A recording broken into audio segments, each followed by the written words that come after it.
Alrighty, we are live. Twitch, YouTube, you're seeing this. They told me I couldn't say it. They told me the deep frame was too dangerous for the public. But look at the data. May 17, 19, 2026. Look at the time. The world just shifted on its axis while you were getting your morning coffee. And the mainstream media is currently in a fetal position trying to figure out how to spin the news that Donald J. Trump just dismantled the GOP establishment and the Iranian war machine in the same 60-minute window. I am solo, no guests, no filters, just me, a camera, and the cold hard data. If you're looking for strategic ambiguity, go watch CNN. If you're looking for the truth that blows the world's mind, you're in the right place. We are going deep. We are going for hours. Strap in. When I say hours, it might be 30 minutes, but hey, okay. So reaction time. Look at this headline. Upending plans. You know what that code is for. It's code for the establishment crying into their expensive scotch in DC. So now, James Curran. Wait a second, guys. Give me a second. I messed up. Okay.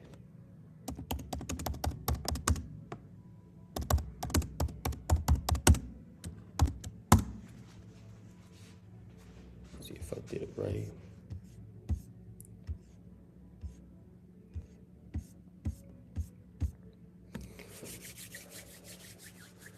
We're gonna put up the correct video for this topic right now. So I had the wrong list for another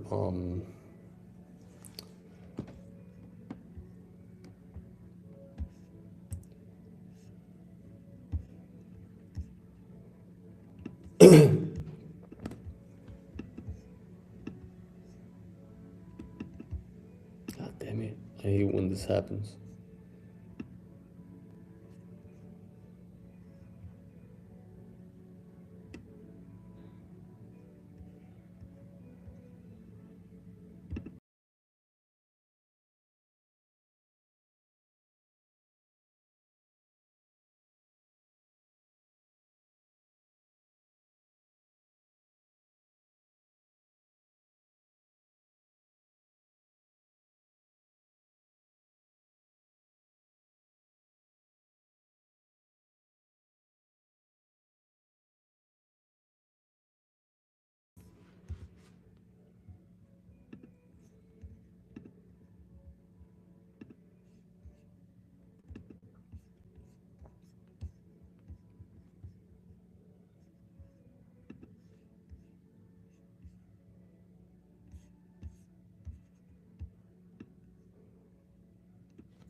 Okay, perfect. Sorry for that, guys. Ladies and gentlemen, so, okay, let's go here. Wait, I lost. Okay, perfect. We're gonna take this out. We're gonna do this, and we're gonna, President Trump endorses Ken Paxton in GOP Senate primary runoff in Texas. So President Trump is. Okay, let's watch this right quick. I just stepped out of our newscast in there to pass along some breaking news that we just heard a few moments ago. So President Trump is now weighing in on the Republican primary runoff for U.S. Senate here in Texas. Early voting on that began on Monday. And President Trump says now he is supporting Texas Attorney General Ken Paxton. Perfect. Okay, so let's move on to an official video so I can tell you guys the exact details. Okay, this is Trump is roaring in fury of Texas Senate Okay, let's stop it right there, right? And so wait, let's go to the headline so I can show you guys something.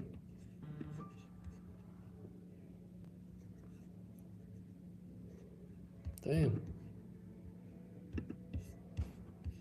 Okay, so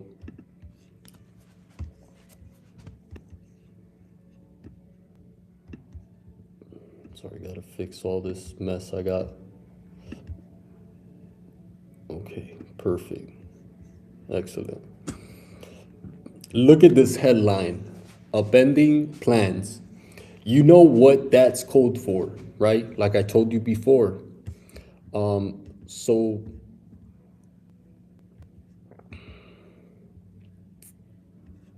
So John Cornyn, 4 terms served since 2003, a man who spent $100 million trying to buy a seat he's held for 2 decades.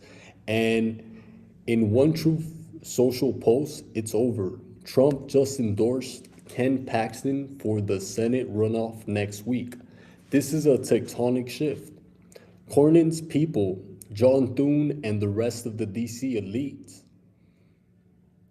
spent months begging Trump to stay neutral or back Cornyn. They said Paxton had too much baggage because of the impeachment and the scandals. But let's talk reality, right? Paxton is a fighter. He's a MAGA warrior who has been tested in the fire of the most corrupt lawfare in history and emerged acquitted. He filed over 100 lawsuits against the Biden era leftovers. The Trump knows that to pass the Save America Act and finally kill the filibuster, we don't need good men to vote with us 99% of the time, right? But fold when the going gets tough. We need men who have nothing left to lose. Cornyn was late to back Trump in 2024. He questioned if Trump could win. In the MAGA movement, we don't forget and we don't forgive betrayal. Texas is moving from establishment red to MAGA crimson tonight. The establishment is dead. Long live the warrior.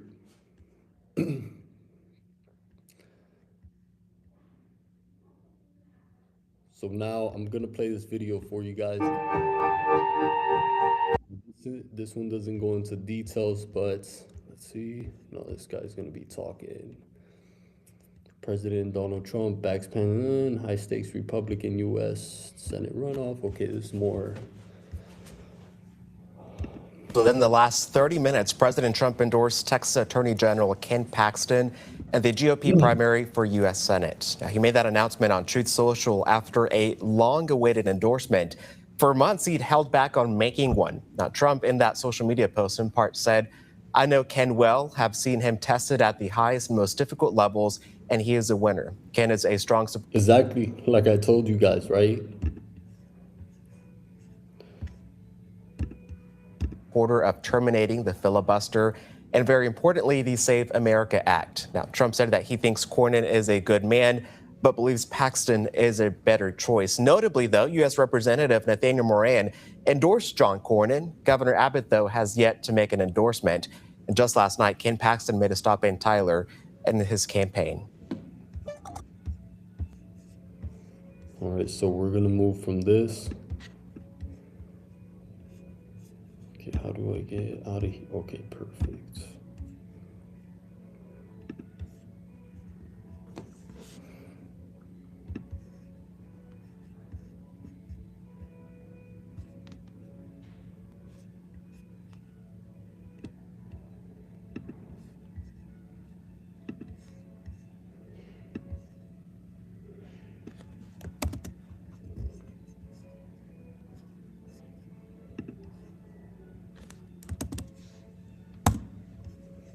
Iranian Iranian air defense active over Qeshm Island.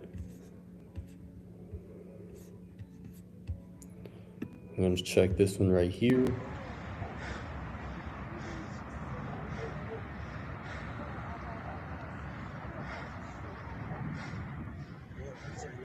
Now look at the Strait of Hormuz. Explosions, tracers, Qeshm Island. The media is calling it neutralization of ammunition. I call it a firm pat on the back from the United States military. The Iranians tried to launch this Hormuz safe platform, a digital insurance racket settled in crypto to bypass our sanctions and tax the world's oil. They thought they could hold the global economy hostage. They were wrong. Trump just paused a resumption of attacks because, get this, Tehran sent a new peace proposal because they are terrified. The deep state diplomats want a 30-day window. I say we give them 30 minutes to dismantle every centrifuge in Natanz and Isfahan. We saw air defenses active in Isfahan last night. That's the sound of a regime that knows its time is up. فکر کنم انبار نفت شهرانه که الان زدن. Guys, we're gonna watch it, but I'm gonna take the voice. Probably gonna check another video.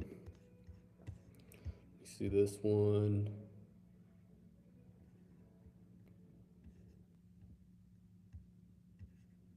Okay, we'll put this one just to.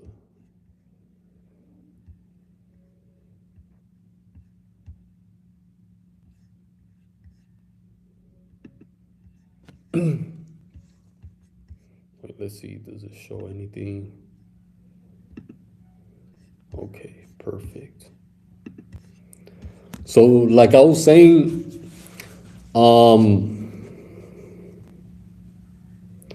that's the sound of a regime that knows its time is up. We aren't doing the Obama era pallets of cash. We're doing the Trump era blink and you lose your ports.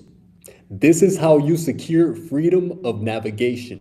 You make the alternative too painful to imagine. Now, we're going to move on to another topic, right?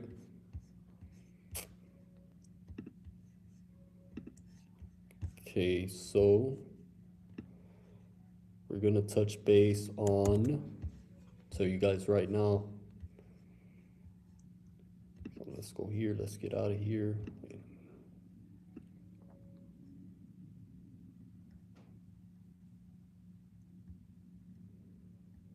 How do you minimize this? Oh, crap.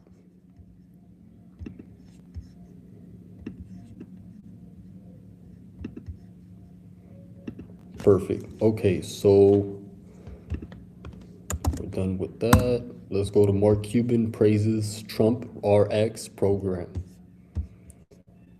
I need a video. Okay, why is it all shorts? Okay, this is nonsense. Maybe because I put the brackets.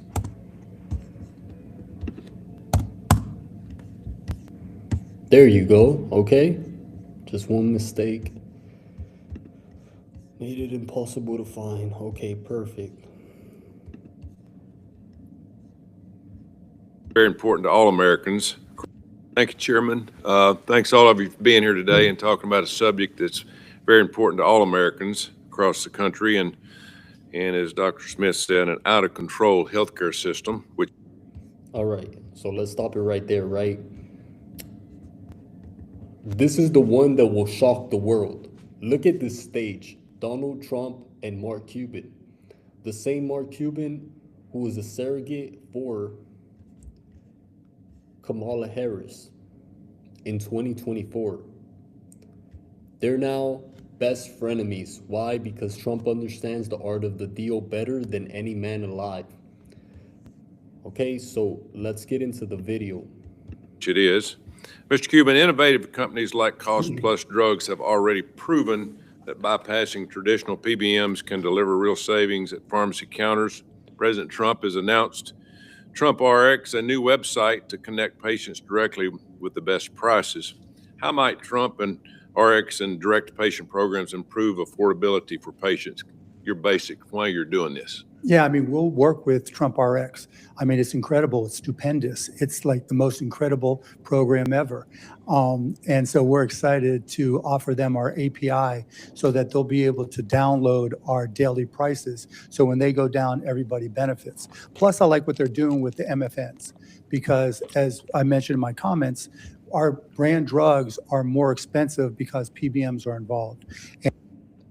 And with Trump RX and the MFN program, that allows manufacturers to work around the PBMs and work directly to patients. So I think it'll save seniors, it'll save everybody a lot of money. Do you think? Okay, let's stop it right there, right?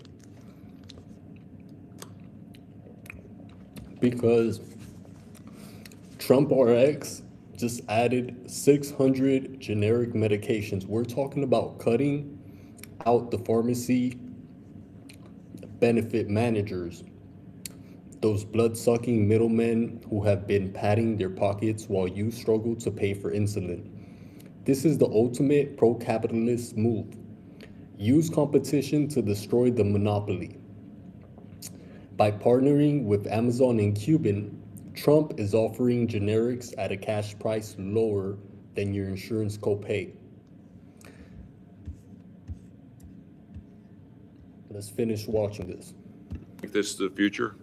I don't think it solves the ultimate problem of how the system is designed, but I think it's something that we obviously agree on because that's what Cost Plus Drugs is. We publish our entire price list every day. Your company posts drug prices with full cost breakdowns. How does this transparency help save patients money? I mean, you know, with costplusdrugs.com, any patient can just go look at their price for their medication. And so there's no uncertainty. But more importantly, by seeing our markup of only 15% and seeing our costs, that builds trust. I always tell everybody in our company that what we really sell in this industry is trust. And so I think that's what's really allowed us to grow so quickly.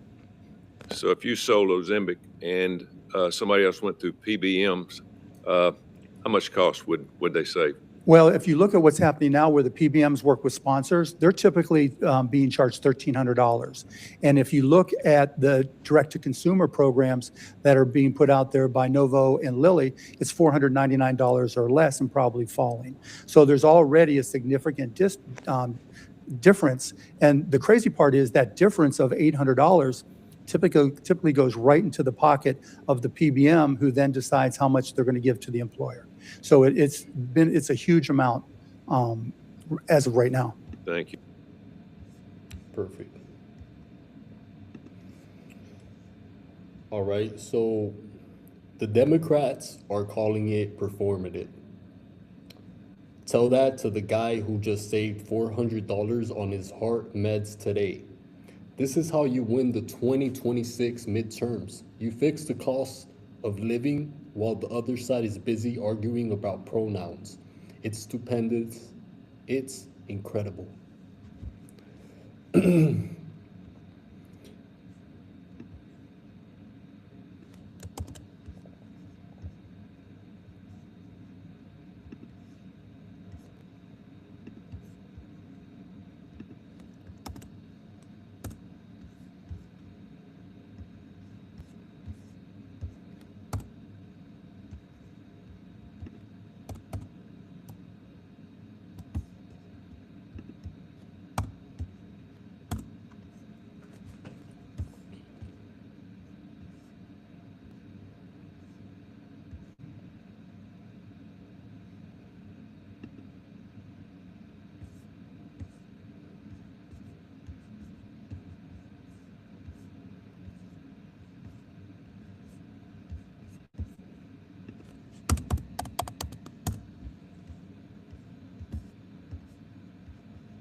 OpenAI co-founder and former Tesla AI leader Andrej Karpathy joins Anthropic, right? So we're gonna get into this. Let's go into the future. Andrej Karpathy, if you don't know the name, you're not paying attention. He's the brain behind Tesla's FSD and the founder of OpenAI. He just joined Anthropic's pre-training team.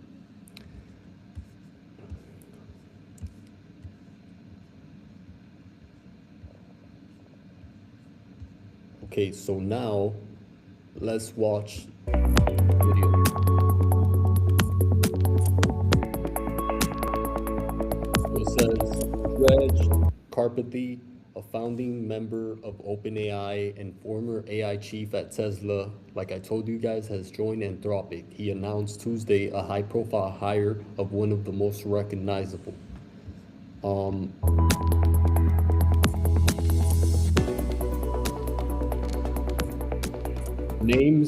Recognizable names in AI research as the lab races against tech companies including OpenAI, Google, and Meta for elite talent.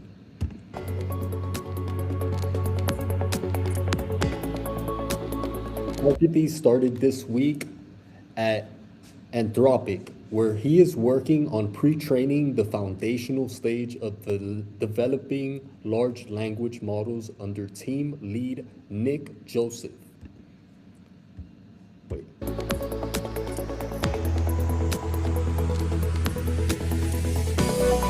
Now, we're gonna put another video because I don't wanna be on that video too long. They're not talking. So I'd rather hear somebody say it as well. Let's go here, right? I feel like this got rid, I mean, the video fidelity is high of $110 billion revenue last quarter. And the stock is ripping. I think people might have missed this if you haven't been watching closely, but Google is up 140% in the last year. Absolute ripper. It's almost a $5 trillion company now, 4.6. Yeah, I was really confused what chart you're reading because it's down. And so you don't want to get locked in these things. And you were talking about the Humane AI pin, how that maybe could have been successful at Apple. Even the Rabbit R1, I think that's been the trend with smarter intelligence for a while. Okay, but I want to see the news.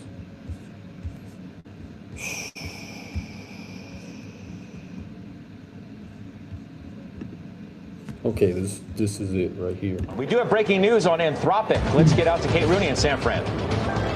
Hey, Scott, yes, so AI startup Anthropic is just unveiling right now its latest AI model called Claude 4. They are calling it a significant upgrade to the latest version. This, of course, is the OpenAI rival. It's backed by Amazon and Google, roughly $61 billion valuation after its last funding round. It does speak to some of the pressure out there for all of these AI startups to keep launching the latest and greatest tech. Its last model was unveiled just 3 months ago. They say it can work, this new model, for about 7 hours straight, almost a full workday. Here's what Mike Krieger, the chief product officer and founder of Instagram, told Andrew Ross Sorkin about it.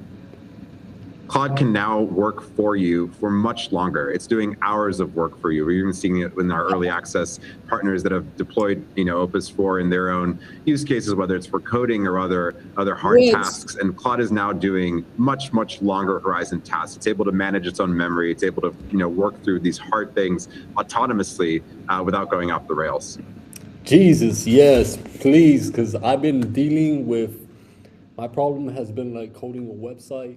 I'm good at certain things like the back end, front end, but when it comes to like coding the full website, getting it up and running, it's like, man, you guys need a better model.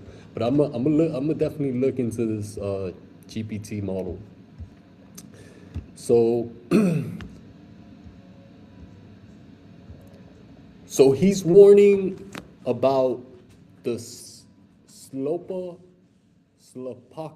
right? A world where AI junk ruins the internet. But the real play here is vibe coding. AI is now writing 80% of the code for top tier engineers. 65% of family offices globally are dumping their money into AI for 2026. So let's get into it because I got some more for you guys. So this new model, Claude 4, it's going to be available on Amazon and Google's cloud platform, among others. It is one of the models also powering Amazon's Alexa Plus. So this is a key upgrade for Amazon potentially as well. Krieger's full interview airs tomorrow on Squawk Box at 7:30 Eastern, guys. Perfect. Okay, so as a conservative realist, we have to recognize that the next war won't be fought with just tanks. It'll be fought with large language models. If we let the woke left dominate the pre-training of these models, we lose the culture forever. Carpathy is a pioneer. He's moving toward Starfleet Academy, level tech with Eureka Labs. We need to ensure American AI is built on the foundation of liberty, not digital socialism. So now we're gonna skip over to the Kentucky House primary live results. Okay, so let's get up out of here. Let's go over here, Bob. Okay, let's go right here. Conference finals and the New York Knicks currently in place, so potentially just in time for that game to tip off. So big news for that major transportation. What could have been a long headache, the first time in 30 years that Riders for the LIRR are going without service. So let's continue on though here on Live Now from Fox as we were talking about it. Tomorrow is primary day in so many key states, including in Kentucky, as Congressman Thomas Massie is no stranger to a primary challenger, but this year has reached a boiling point for the Republican. Voters in Kentucky's 4th congressional district will decide whether Massie becomes the latest casualty of President Trump's campaign to unseat foes inside of the Republican Party as he faces off against Al Guyren, a former Navy SEAL, a fourth, fifth generation farmer. So let's be joined as we continue on. This is one of the... Okay, so we're gonna stop it right here. If you guys want, you can read ahead through that, but I'm gonna give you guys the info. So it's primary day in Kentucky. Thomas Massie versus Ed Guyren. This is the most expensive House primary in history. $32 million plus, right? Massie is a libertarian maverick. He's Mr. No. He wants the Epstein files released. I like that. But he's also an obstructionist who has been a no vote on everything Trump has tried to do to fix the economy. Trump called him the worst congressman in history of party yesterday. In the history of the party yesterday, right? Guyren is a Navy SEAL, a farmer, a warrior. He's running on pure loyalty. Massie is leading in the polls. But the surge in turnout today is unprecedented. If Massie loses, the message is clear. If you aren't on the train, you're under it. This is the 2026 purge. We are building a unified front to crush the Democrats in November. So we're going to go back into it so we can watch. Threats from President Trump talking about the third-rate Congressman Thomas Massie, weak, pathetic rhino from the great Commonwealth of Kentucky. So he's been put in the spotlight for a lot of different reasons, including voting against the one big, beautiful bill. Let's be joined right now here on Live Now from Fox by Axios reporter Alex Eisenstadt. Alex, thank you so much for joining us here on Live Now from Fox. And this is the most expensive congressional primary in history. What could determine the outcome? Is Thomas Massie potentially the latest Republican to find himself on the outs in the Republican Party? Look, Donald Trump has had two big primary wins this month, on Saturday against Bill Cassidy, and then earlier this month when he went after and succeeded in knocking off some Indiana state legislators who opposed his redistricting measure. But Thomas Massie is the one that Trump really has prioritized and really, really wants to take out. You talk to people around the White House, he is absolutely their priority. The Trump's political operation has spent millions of dollars on this race. They started organizing for it last year. They've been running ads against Massey. This is the one that Trump really wants. There was the big, beautiful bill that he defied Trump on. And he also was a staunch advocate in terms of releasing the Epstein files, pressured the White House a lot on that. So Trump is definitely focused on Thomas Massey, and I can guarantee you he's going to be watching the returns closely tomorrow night. Yeah, that's very true. And we talk about Trump being very tough, at least that nothing really, in terms of a bad story, sticks to him. Is that the case potentially going to be for Thomas Massey? Is he going to let some of these insults slide off of him? Does he have a chance tomorrow? Look, Massey's had success in surviving in his district as kind of a Republican who's libertarian-minded. He doesn't necessarily fit the Trump mold. Kentucky oftentimes likes libertarian-minded candidates, right? Rand Paul is a Massey ally, is a senator in the state. And so the question is how do voters in this district feel about what Massey has been, his relationship has been like with Trump? This is a district that went pretty substantially for Trump in the 2024 election. And so we'll get a sense tomorrow of how voters feel about what Massey's been doing. Are they going to accept the fact that he's been one of the few Republicans in Congress to really to consistently defy the president? Why does Thomas Massey, the congressman, continue to put himself in these places? Obviously, in the foundation of his beliefs, but he's been called by the president a complete loser, a lightweight, a sick wacko. And we've seen other members of Congress, senators, kind of go by the wayside, go do something else. Why is Thomas Massey not like those? Why does he continue to put up a fight? You know, he's one of those members. You see members of Congress like this every now and then. They like defying authority. They don't mind taking on party leadership and party establishment. Oftentimes, it can cost them politically. But you look at Thomas Massey, and you know he's fine doing this. He's fine being the odd man out, and really feels like he wanted to take a stand on the Epstein files, for example. That was something that he felt like he really wanted to do. He didn't like what was in the big, beautiful bill. And so he distinguished himself as one of the few House Republicans to defy the president. And I would even go back to the 2024 campaign. You know, Massey was one of the few House Republicans who endorsed Ron DeSantis instead of Donald Trump. So Massey hasn't really been on Team Trump ever. He's never really been a solid Trump ally. Okay, so enough of that. Now,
You sit right here, right there, right there. Yes, right there.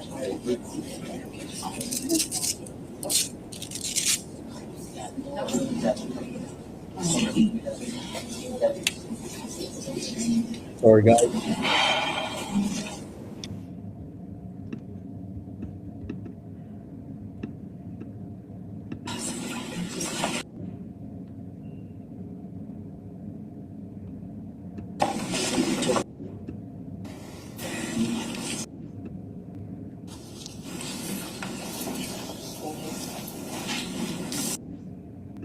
from the defense.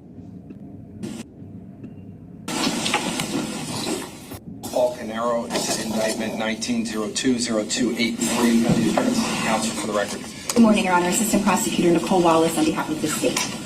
Good morning, Judge Chris Decker, Assistant Monmouth County Prosecutor for the state. Okay, so I'm reacting to this in real time. Look at Paul Canedo's face, stone cold. The judge just sentenced him to 4 consecutive life sentences. I mean, they might as well just, what's that called when they, I forgot the name right now, but he murdered his brother, his sister-in-law, and 2 children. This is why we need law and order. The judge called him a quadruple murderer who slaughtered innocent children. That is your identity now. You will die in a 4x7 cell. And I mean, in my personal opinion, they should just give him the death sentence. That would be way better.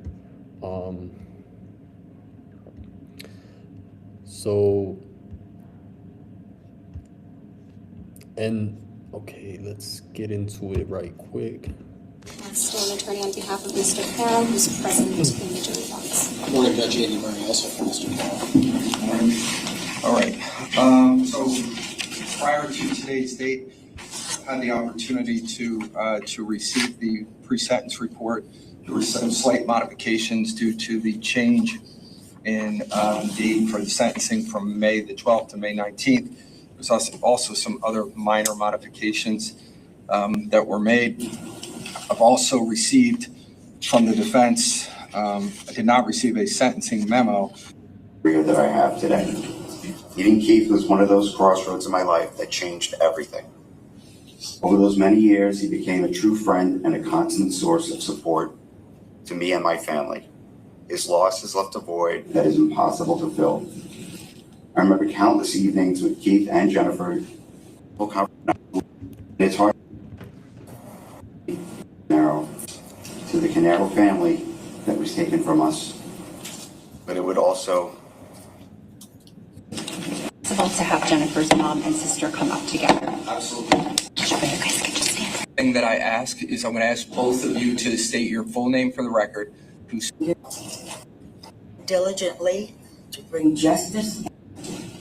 I believe you will do what is right and remove this killer, this monster, from society for good. Goddamn right. I am sorry for all of us who have had to sit through those weeks and hear those horrible, gruesome details. This is what life has been for me, my husband Malasis, and daughter Bonnie, family. Daughter, he stole the source of joy and happiness in our lives and replaced it with bottomless sadness, sorrow, and grief. Not here, our family. Okay. Beautiful husband, son, and brother. He had a brilliant mind, and his success was only because of his Let's see, is he crying? incredibly hard work and doggedness. He was the son I... Damn, that's a stone cold killer. What a piece of shit, bro. That's... Sorry for my French. I try not to curse too much on this channel and in my personal life in general, but man. never had a true, loving son. A man who would be there to help anyone in need. They each took the other's family. But my ninja warrior classes and Jesse's lunch dates with his... And in another calculated effort to destroy incriminating evidence, who spoke about the ruthless 6-week trial. As a part of the verdict, the jury unanimously found defendant committed these 4 murders by his own hand, and also found 4 aggravating factors to mandate a sentence of life without parole for Keith and Jennifer's murders, and 3 aggravating factors for a sentence of life without parole for Jesse and Sophia's murders. To be clear, only one aggravating factor is necessary to sentence you to life without parole. For each of the 4 murders, the legal question left for this court will be whether these sentences should run concurrent or consecutive to each other. The court must also consider the sentence for the remaining counts that the defendant was found guilty. I reviewed the pre-sentence report. I've incorporated the letter supplied by the defendant's behalf. I've also incorporated the victim's family's written and oral statements made here in court today. I find the pre-sentence report adequate for sentencing purposes. Defendant is 59 years old, married, father of 2 adult daughters, both of whom testified at this trial. Defendant's wife did not testify. Defendant denies any substance abuse evaluation issues, indicating he drank 1 to 2 drinks per week prior to his arrest in 2018. He claims to have PTSD at the age of 33 while working as a consultant. He traveled for work. I mean, I have PTSD, but man, come on, bro. Like, killing the 2 kids, like, for no reason, and then killing in general. But I'm saying, just, it's sick, man. And claims he observed many violent crimes. As for medical history, he reports 20 plus surgeries from 2012 to 2018 after being involved in a car accident. While he reports being permanently disabled since 2013, defendant reports to being in good physical health to his pre-sentence report investigator, and he also does not manifest any observable disabilities. Defendant was a partial owner of 2 businesses, Square One, where he had 10% ownership, and EcoStar, where he had 50% ownership.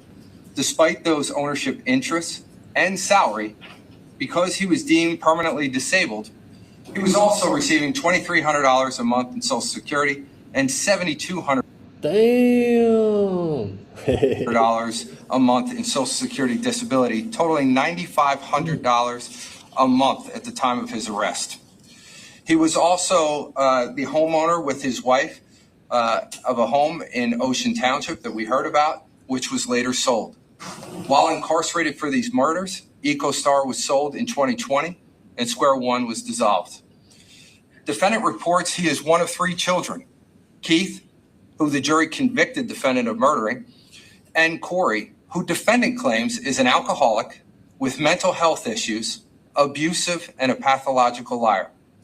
It should be noted, and it was mentioned again here today, a big part of defendant's defense included an allegation that law enforcement should have looked into Corey a little bit further for these murders.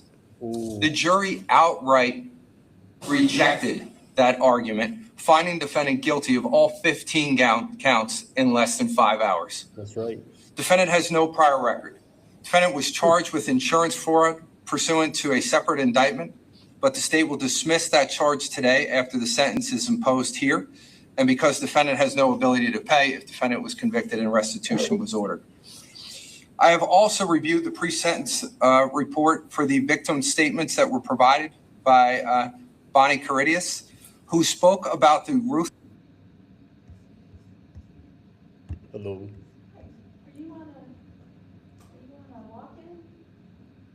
No, I've been here since I booked, but till 4 something they told me, so I'll be out right now. Okay, yeah. All right.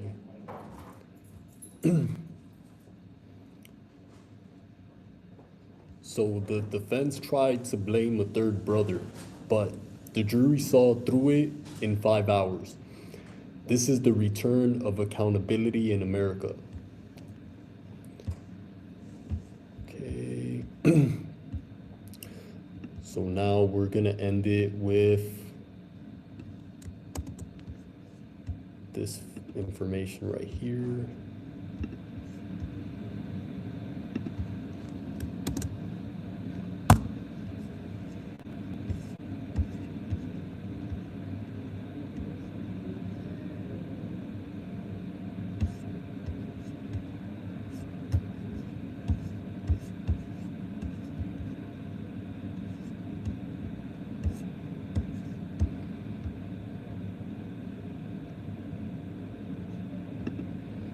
Okay, so Hey guys, on altcoin, coin will leery on Bitcoin this week. The Clarity Act will pass, so he is confident. Bitcoin will get to $150,000, maybe $200,000. But on altcoins, it's a bit of a different story. Listen to this. The point. It is. It's worth more to tenants than Bitcoin. Until Bitcoin becomes a regulated security through the Clarity Act and gets up to 150,000, that's probably where, or maybe 200,000, where you're agnostic to either leasing the power at sub 6 cents a kilowatt hour to a hyperscaler or mining Bitcoin. But I think that's great about Bitcoin, is to capture a value while you have no use for that electricity any other way. Last thing before I let you go, the redistricting war is over. We won. Between the court wins in Virginia and the gerrymandering in the South, we've already locked in the House for 2026. The Democrats are broke. They're running a $17.5 million deficit, while the GOP has $320 million in cash. And watch the XRP ledger. Look at the trends. There is a move away from the petrodollar toward a commodity-backed digital realignment. Trump is positioning America to lead that charge. We aren't just a country. We are an empire of freedom and capital. The Kroger recalls happen. Skims, fashion moves on. But the 30-year Treasury yield is telling you that the golden age is being priced in right now. I've been going for hours. You have the info. You have the script. Now go out there and blow the world's mind and tell them the deep frame is the only place they get the unfiltered truth. Now before I leave you guys, ladies and gentlemen, I'm going to... Do you think that's going to happen this year, Bitcoin becoming a regulated security? I think the issue around stablecoin yield will get resolved in the next 60 days, and then that act will pass. But it'll be a heartbreaker for so much of the poo-poo coins, because they'll be hoping to participate in the upside, and their true poo-poo-ness will be made obvious. There's no reason for an institution to own them. So we got Kevin O'Leary here ragging on the poo-poo coins, which are essentially, well, I think this is a better description of what those are. There are only going to be a handful of cryptocurrencies that do very well overall in the long term. And, a lot of these cryptocurrencies are just crap, guys. Essentially make sure you are holding the right cryptos. I just posted an update there on my Patreon. Last few updates have been, I think, pretty informative where I'm going next with cryptocurrencies. I'm really going to be focusing on. You can check all that out at the Patreon. But Kevin's saying, we need to get a Bitcoin up to $150,000, anywhere between $150,000 and $200,000 per coin. Of course, back in October, that's when we saw the high of $126,000 for one Bitcoin. Bitcoin has since plummeted down roughly 51, 52%. Now it's only down about 38%. So 38.5%. But guys, I still think there is going to be more downside. I'm still hanging on to cash on the sidelines there, waiting for the next opportunity to move into the space.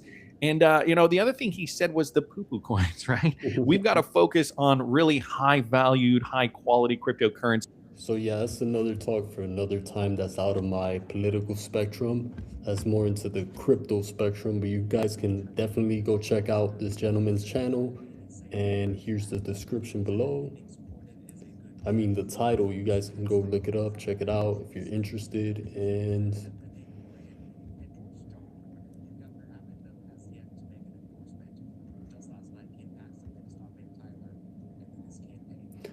I'm out. Stay free, stay realistic, stay MAGA. Peace.